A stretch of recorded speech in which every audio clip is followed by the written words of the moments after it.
J'ai rencontré à Paris, après, à l'époque des colonels, quand ils ont pris les pouvoirs, ou alors il s'est beaucoup démêlé.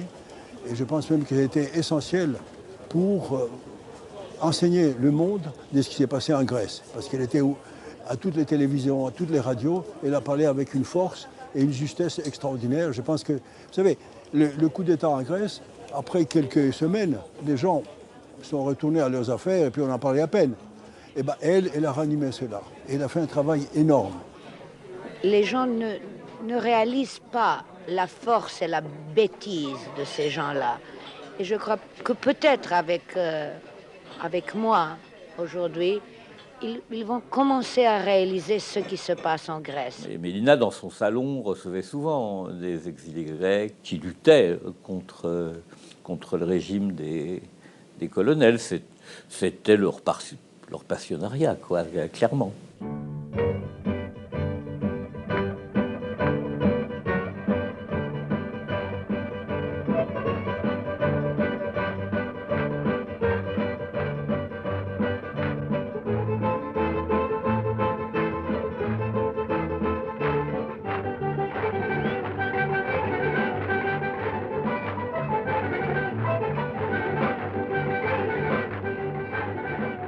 Ce qu'il y avait de très intéressant dans leur cas, c'est que c'était deux exilés pour des raisons politiques.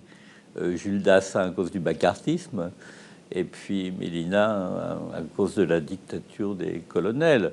Donc là, bon, leurs personnalités se rejoignaient complètement. C'était vraiment un couple merveilleusement uni, alors que tout les séparait, parce que cet Américain israélite avec cette Grecque 100% grecque, c'était pas forcé que ça allait marcher. Eh bien, ça a très bien marché. Mais il y avait en eux un côté rebelle, clairement.